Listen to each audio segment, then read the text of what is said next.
जय हिंद साथियों, आप सभी का स्वागत करता हूं आप सभी के अपने चैनल एससीएस क्लासेस में। साथियों, आज की इस ताबड़तोड़ क्लास में करेंगे टॉप लेवल के क्वेश्चन जीके जीएस के। क्या आपको पता है कि यूपी पुलिस के पेपर में कितने जीके के प्रश्न आते हैं? ये कुल 38 प्रश्न आते हैं, इसलिए जीके का बहुत बड़ा अहम रोल हो जाता है। यदि मान लीजिए आपने अगर पूरी क्लास देख ली तो इस क्लास से आपको डायरेक्ट क्वेश्चन पेपर में आपको प्रश्न देखने को मिलेंगे। आपका ज़्यादा समय ना लेते हुए बढ़ते हैं अपने प्रश्नों की श्रृंखला की तरफ। पहला प्रश्न अपना स्क्रीन पे आ चुका है। पहला प्रश्न अपना है कि त्रिपिटक निम्न में से किससे संबंधित है? आपको बताना है क्या ये जैन धर्म से, बौद्ध धर्म से, हिंदू धर्म से, इस्लाम धर्म से। जो त्रिपिटक है ये संबंधित है बौद्ध धर्म से। ऑप्शन बी वाला इसका सही जवाब होगा। जिन साथियों ने इसका जवाब बी दिया वो बिल्कुल सही जवाब दे रहे हैं। त्रिपिटक बुद्ध की शिक्षाओं का संकलन है। बौद्ध धर्म से संबंधित इन ग्रंथों को 3 भागों में बांटा गया है, विनय पत्रिक, अधिधम्म पट्टिक तथा सूक्त पट्टिका में। अगला प्रश्न है कि बांग्लादेश में गंगा को किस नाम से जाना जाता है? तब ये किस नाम से जाना जाता है? ये जाना जाता है पद्मा के नाम से। और ये जो गंगा नदी निकलती है आपकी, गंगा नदी उत्तराखंड राज्य के उत्तरकाशी जिले में गोमुख के निकट गंगोत्री हिमनद से निकलती है। आपको ये भी याद रखना है, ये भी पूछ सकता है। और देवप्रयाग के ऊपर इसे भागीरथी कहा जाता है, और मैदानों में इसे गंगा कहते हैं, और बांग्लादेश में इसे पद्मा कहते हैं। बढ़ते हैं अगले प्रश्न की तरफ। अगला प्रश्न है कि भारत के संविधान के किसी संशोधन विधेयक को डैश डैश करते हैं? क्या करते, किस में करते हैं? आपको बताना है। ये करते हैं, ये करते हैं लोकसभा या राज्यसभा में पेश किया जा सकता है। कहाँ पास किया जा सकता है? लोकसभा या राज्यसभा में पास किया जा सकता है। भारत के संविधान के किसी संशोधन विधेयक को लोकसभा या राज्यसभा में पेश किया जा सकता है, जबकि धन विधेयक को केवल लोकसभा में पेश किया जा सकता है। धन विधेयक के संदर्भ में राज्यसभा केवल सिफारिश कर सकती है, और लोकसभा के लिए आवश्यक नहीं है कि वह राज्यसभा की सिफारिशों को माने। बढ़ते हैं अगले प्रश्न की तरफ। अगला प्रश्न है कि भारत के किस राज्य की तटीय सीमा सबसे अधिक लंबी है? तब ये किस राज्य की सबसे अधिक लंबी है? ये है गुजरात राज्य की। ऑप्शन ए जो साथी इसका जवाब दे रहे हैं वो बिल्कुल इसका सही जवाब दे रहे हैं। भारत में गुजरात राज्य की तटीय सीमा सबसे लंबी है, जबकि गोवा राज्य की तटीय सीमा सबसे छोटी है। बढ़ते हैं अगले प्रश्न की तरफ। जिन साथियों ने सेशन को शेयर ना किया वो साथी शेयर कर दें, और वीडियो को लाइक ना किया वो वीडियो को लाइक कर दें, और जिन साथियों ने चैनल को सब्सक्राइब ना किया वो साथी चैनल को सब्सक्राइब कर लें। सरकारी आयोग निम्न में से किससे संबंधित है? आपको बताना है कि सरकारी आयोग है जो किससे संबंधित है। क्या वित्तीय सुधारों से संबंधित है? ये इससे संबंधित नहीं है। क्या ये प्रशासनिक सुधारों से संबंधित है? इससे भी संबंधित नहीं है। अगले ऑप्शन देखते हैं क्या क्या दिए गए हैं। अगले ऑप्शन है कि केंद्र राज्य से संबंध है क्या इनका? क्या केंद्र राज्य से संबंधित है इनका? यही वाला आपका विकल्प सही होगा, ऑप्शन सी वाला। इसका जो संबंधित होता है वह किससे संबंध होता है? इसका संबंध होता है केंद्र राज्य से। 9 जून 1983 को केंद्र और राज्यों के मध्य मदो संबंध स्थापित करने के लिए सरकारी आयोग का गठन किया गया था। कब किया गया था? 9 जून 9 जून और 1983 में इसका गठन किया गया था। बढ़ते हैं अगले प्रश्न की तरफ। अगला प्रश्न है कि अभिनव भारत की स्थापना किसने की थी? आपको बताना कि अभिनव भारत की स्थापना किसने की थी। इसकी स्थापना की थी बी.डी. सावरकर ने। ऑप्शन सी वाला इसका सही जवाब हो जाएगा। ये कब स्थापना की गई थी? ये 1899 में इसकी स्थापना की गई थी, और 1904 में इसे अभिनव भारत में परिवर्तित कर दिया गया था। 1904 में इसे किस में परिवर्तित किया गया था? अभिनव भारत योजना में इसे परिवर्तित कर दिया गया था। बढ़ते हैं अगले प्रश्न की तरफ। अगला प्रश्न है कि त्राइन का प्रथम युद्ध निम्न में से किसके मध्य लड़ा गया था? आपको बताना है कि त्राइन का जो युद्ध था ये किनके मध्य लड़ा गया था। जो साथी इसका जवाब ऑप्शन ए दे रहे हैं पृथ्वीराज चौहान और मोहम्मद गौरी, वो उसका बिल्कुल सही जवाब दे रहे हैं। 1191 में तराइन का प्रथम युद्ध हुआ था। कब हुआ था? 1191 में तराइन का प्रथम युद्ध हुआ था। बढ़ते हैं अगले प्रश्न की तरफ। अगला प्रश्न है कि पृथ्वी पर मौसम परिवर्तन का क्या कारण है? तब इसका क्या कारण है आपको बताना है। इसका क्या कारण होता है आपको बताना है। जो साथी इसका जवाब पृथ्वी का परिक्रमा तथा इसका अपनी धुरी पर झुकाव दे रहे हैं वो बिल्कुल इसका सही जवाब दे रहे हैं। ऑप्शन ए वाला इसका सही जवाब होगा। बढ़ते हैं अपने अगले प्रश्न की तरफ। अगला प्रश्न है कि दाढ़ी बनाने के लिए कौन से दर्पण का प्रयोग किया जाता है। दाढ़ी बनाने के लिए कौन से दर्पण का प्रयोग किया जाता है। इसके लिए प्रयोग कौन सा दर्पण प्रयोग करते हैं। अवतल दर्पण का प्रयोग किया जाता है। किस दर्पण का। अवतल दर्पण का प्रयोग किया जाता है। किसके लिए। दाढ़ी बनाने के लिए। बढ़ते हैं अपने अगले प्रश्न की तरफ। अगला प्रश्न है जिन साथियों ने चैनल को सब्सक्राइब ना किया हो चैनल को सब्सक्राइब कर लें और नोटिफिकेशन बेल आइकन दबाना ना भूलें, जिससे उन्हें डायरेक्ट प्रश्नों की श्रृंखला आपको यहीं से देखने के लिए मिलेगी, इसलिए चैनल को सब्सक्राइब कर लें। अगला प्रश्न है कि राज्य के नीति निर्देशक सिद्धांतों में से कौन सा अनुच्छेद प्रबंधन में श्रमिक भागीदारी को सुरक्षित करने की बात कहता है। तो कौन सा अनुच्छेद है जो कि यह बात कहता है। यह अनुच्छेद है अनुच्छेद 43। कौन सा होगा। ऑप्शन बी वाला अनुच्छेद 43 ए है। राज्य के नीति निर्देशक सिद्धांतों का अनुच्छेद 43 ए में प्रबंधन श्रमिक भागीदारी को सुरक्षित करने की बात कहता है। बढ़ते हैं अगले प्रश्न की तरफ। अगला प्रश्न है कि भारतीय संविधान का अनुच्छेद 340 किससे संबंधित है। आपको बताना कि अनुच्छेद 340 किससे संबंधित है। तब ये किससे संबंधित है। जो साथी इसका जवाब ऑप्शन सी दे रहे हैं पिछड़ा वर्ग आयोग, वो बिल्कुल इसका सही जवाब दे रहे हैं। उच्चतम न्यायालय के निर्देश पर भारत सरकार द्वारा एक सार्वजनिक निकाय के रूप में वर्ष 1993 में इसे जोड़ा गया था। बढ़ते हैं अपने अगले प्रश्न की तरफ। अगला प्रश्न है अम्ल वर्षा इनमें से किस वायु प्रदूषण के कारण होती है। तब किस वायु प्रदूषण के कारण अम्ल वर्षा होती है आपको बताना है। जो साथी इसका जवाब ऑप्शन सी दे रहे हैं वो बिल्कुल सही जवाब दे रहे हैं। सी वाला इसका सही जवाब होगा नाइट्रस ऑक्साइड एवं सल्फर डाइऑक्साइड। बढ़ते हैं अगले प्रश्न की तरफ। अगला प्रश्न है कि किस मकोरे को अहमदाबाद का एक्रोपोलिस कहा जाता है। तो वह ऐसा कौन सा मकोरा है जिसे एक्रोपोलिस कहा जाता है। तब ये किसे कहा जाता है। ये कहा जाता है सरखेज रोजा के मकबरे को। ऑप्शन डी वाला इसका सही जवाब होगा। साथियों आपने सेशन को शेयर ना किया हो सेशन को शेयर कर दें और वीडियो को थम्स अप ना किया हो वीडियो को थम्स अप कर दें। निम्नलिखित में से कौन सा ऊर्जा का गैर परंपरागत स्रोत है। तो कौन सा है। क्या ये ईंधन है, प्राकृतिक गैस है, सौर ऊर्जा है या कोयला है। तब ये कौन सा इसका सही हो जाएगा। इसका सही जवाब हो जाएगा सौर ऊर्जा। ऑप्शन सी वाला इसका सही जवाब हो जाएगा। क्या हो जाएगा। सौर ऊर्जा। जिन साथियों ने इसका जवाब ऑप्शन सी दिया वो बिल्कुल सही जवाब दिया है। अगला प्रश्न है कि निम्न में से कौन फ्यूर के नाम से जाना जाता है। तब ये कौन जाना जाता है। ये जाना जाता है एडोल्फ हिटलर। ऑप्शन ए वाला इसका सही जवाब होगा। बढ़ते हैं अगले प्रश्न की तरफ। अगला प्रश्न है कि थीम डैम परियोजना किस नदी पर स्थित है। तब ये किस नदी पर स्थित है आपको बताना है। ये योजना ये स्थित है रावी नदी पर। ऑप्शन ए वाला इसका सही जवाब हो जाएगा। साथियों मैं आपको बताना चाहूँगा कि आपने यदि ये पूरी क्लास देख ली मान ली ये आपको डाइट आपको प्रश्न यहीं से देखने को मिलेगी। इसकी प्ले लिस्ट बना दी गई है। वो प्ले लिस्ट आपने नहीं देखी तो आप चैनल विजिट करके वो प्ले लिस्ट देख सकते हैं।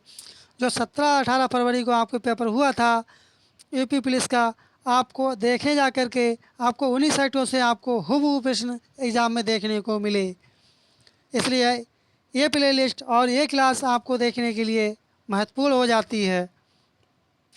अगला प्रश्न है कि लोधी वंश का अंतिम सुल्तान कौन था। आपको बताना है कि लोधी वंश का अंतिम शासक कौन था। ये कौन थे। ये कौन थे आपको बताना है। ये थे इब्राहिम लोधी। लोधी वंश के अंतिम शासक कौन थे। ये थे इब्राहिम लोधी थे। सिकंदर लोधी का उत्तराधिकारी इब्राहिम लोधी था। बाबर एवं इब्राहिम लोधी के मध्य 21 अप्रैल 1526 को पानीपत का प्रथम युद्ध हुआ था। बढ़ते हैं अगले प्रश्न की तरफ। साथियों इसमें उतना ही बताया जा रहा है जो पेपर की दृष्टि से महत्वपूर्ण है, इसलिए ज़्यादा एनालिसिस नहीं कर रहे हैं, विस्तार से आपको बता रहे हैं। जो पेपर की दृष्टि से महत्वपूर्ण है वही कराया जा रहा है।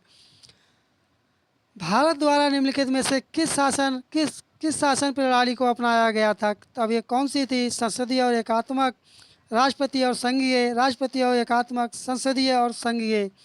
जो साथी इसका जवाब ऑप्शन डी दे रहे हैं वो बिल्कुल सही जवाब दे रहे हैं। कौन सी थी। संसदीय और संघीय। बढ़ते हैं अगले प्रश्न की तरफ। अगला प्रश्न है कि औरंगजेब ने निम्नलिखित में से किस सिख को गुरु को मृत्युदंड दिया था? तब ये किसे दिया था? गुरु तेग बहादुर को, गुरु अर्जुन देव को, गुरु गोविंद सिंह को या गुरु हरराय सिंह को? जो साथी इसका जवाब ऑप्शन ए दे रहे हैं गुरु तेग बहादुर, वो बिल्कुल सही जवाब दे रहे हैं। साथियों, आपका स्कोर क्या रहा कमेंट बॉक्स में बताना ना भूलें। बढ़ते हैं अगले प्रश्न की तरफ। अगला प्रश्न है कि निम्नलिखित में से कौन सी गर्म जल धारा है? क्या बताना है? कौन सी गर्म जल धारा है? कनारी प्रवाह है, लेबराडोर प्रवाह है, क्यूरोसिवो प्रवाह है, या उपरोक्त में से कोई नहीं? जो साथी इसका जवाब ऑप्शन सी दे रहे हैं क्यूरोसिवो प्रवाह, वो बिल्कुल इसका सही जवाब दे रहे हैं। वो इसका बिल्कुल सही जवाब। बढ़ते हैं अपने अगले प्रश्न की तरफ। अपना अगला प्रश्न है कि पीएसएलवी का विस्तार रूप क्या है? आपको बताना है कि जो पीएसएलवी होता है इसका विस्तार रूप क्या होता है।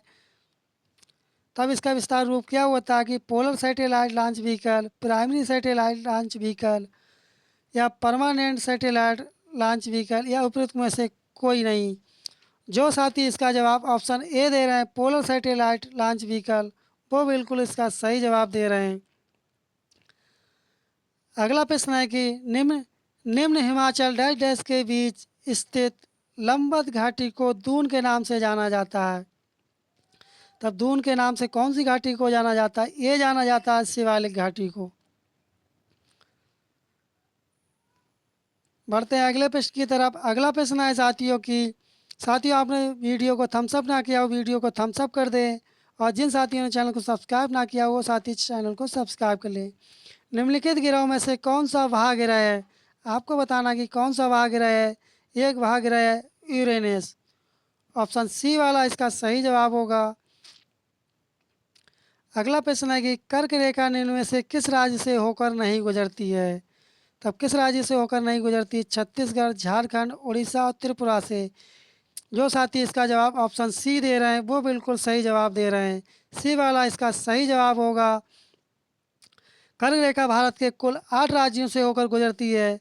गुजरात, महाराष्ट्र, राजस्थान, त्रिपुरा, मिजोरम और छत्तीसगढ़ राज्य और पश्चिम बंगाल से गुजरती है। बढ़ते हैं अगले प्रश्न की तरफ। अगला प्रश्न है कि प्राचीन भारतीय लेखों के अनुसार निम्नलिखित में से कौन सी दो नदियों के बीच की भूमि भ्रामृत कहलाती है? आपको बताना कौन सी वो दो नदियाँ जो भ्रामृत कहलाती है। तब कौन सी जो दो नदियाँ आपको बताना है। क्या ये सरस्वती नदी और द्रस्वती नदी है? सरस्वती नदी और सरयू नदी है, सतुत्री नदी और बिपाशा नदी है, गंगा नदी और यमुना नदी है? तब वह कौन सी नदी होगी आपको बताना है। तब वह कौन सी नदी होगी साथियों आपको बताना है। वह कौन सी नदी होगी? वह आपकी नदी होगी सरस्वती नदी और दृश्यवती नदी, ऑप्शन ए वाला इसका सही जवाब होगा। बढ़ते हैं अगले प्रश्न की तरफ। अगला प्रश्न है कि रबी और खरीफ के अतिरिक्त भारत की तीसरी फसल ऋतु कौन सी है? तो कौन सी ऋतु है वह है जायद की ऋतु, ऑप्शन ए वाला इसका सही जवाब होगा। अगला प्रश्न है कि पानीपत का तृतीय युद्ध निम्न में से किसके बीच लड़ा गया था? आपको बताना है। ये युद्ध लड़ा गया था अहमद शाह अब्दाली तथा मराठों के बीच। किनके बीच? अहमद शाह अब्दाली और मराठों के बीच लड़ा गया था। बालाजी बाजीराव के शासनकाल में 14 जनवरी 1761 को पानीपत का तृतीय युद्ध मराठों अफगानिस्तान के शासक और अहमद अब्दाली के मध्य हुआ था, जिसमें इस युद्ध में मराठों की हार हुई थी। बढ़ते हैं अगले प्रश्न की तरफ। अगला प्रश्न है कि स्टैचू ऑफ यूनिटी की ऊंचाई कितनी है? आपको बताना। तब इसकी ऊंचाई कितनी है? इसकी ऊंचाई है 182 मीटर, ऑप्शन डी वाला इसका सही जवाब होगा। अगला प्रश्न है कि भारत की पहली इंजन रहित रेलगाड़ी का नाम क्या है? तब इसका नाम क्या था जो इंजन रहित रेलगाड़ी थी? इसका नाम था ट्रेन 18, ऑप्शन डी वाला इसका सही जवाब होगा। जिन साथियों ने इसका जवाब ऑप्शन डी दिया वो बिल्कुल इसका सही जवाब दिया था, जो कि अब इसका नाम बदलकर वंदे भारत कर दिया गया है। किसका? ट्रेन 18 का। अगला प्रश्न है कि द एक्सीडेंटल प्राइम मिनिस्टर पुस्तक के लेखक कौन है? आपको बताना है। इसके लेखक कौन है? इसके लेखक हैं संजय बारू। ऑप्शन बी वाला इसका सही जवाब होगा।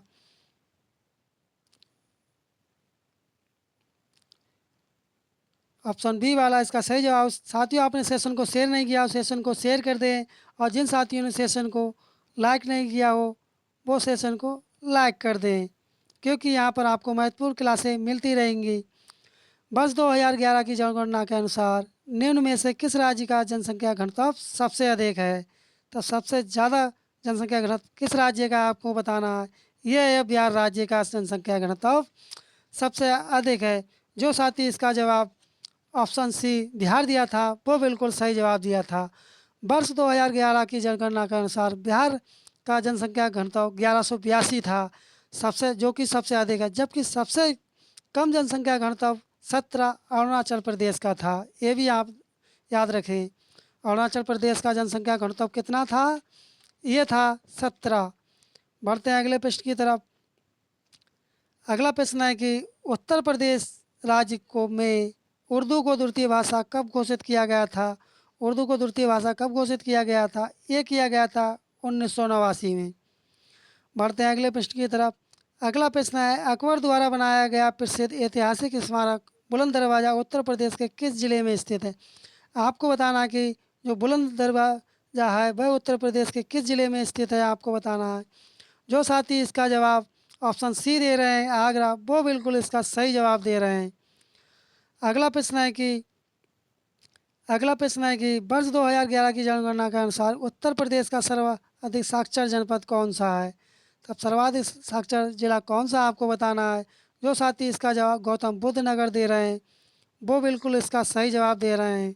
ऑप्शन डी वाला इसका सही जवाब हो इसका ऑप्शन डी वाला इसका सही जवाब होगा। और सबसे कम साक्षरता दर किस जिले की है? वह आपकी है श्रावस्ती जिले की, जिसमें 46.74% है। ये भी आप याद रखें, किसकी है? श्रावस्ती जिले की सबसे कम है। बढ़ते हैं अपने अगले प्रश्न की तरफ।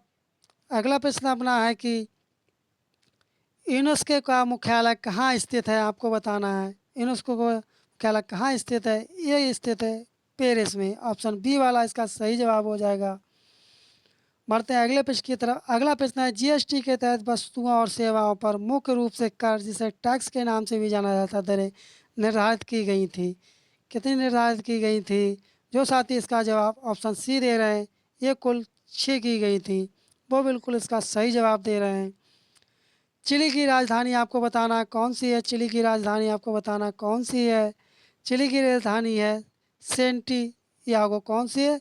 चिली की सेंटियागो राजधानी है। जो साथी इसका जवाब ऑप्शन ए दे रहे हैं वो बिल्कुल सही जवाब दे रहे हैं। चिली की राजधानी सेंटियागो है और क्योटो इक्वाडोर की राजधानी है। बढ़ते हैं अगले प्रश्न की तरफ। अगला प्रश्न है उत्तर प्रदेश में पंडित दीनदयाल उपाध्याय पशु चिकित्सा विज्ञान विश्वविद्यालय एवं गौ अनुसंधान संस्थान कहाँ स्थित है? जो साथी इसका जवाब ऑप्शन ए दे रहे हैं मथुरा में, वो बिल्कुल सही जवाब दे रहे हैं।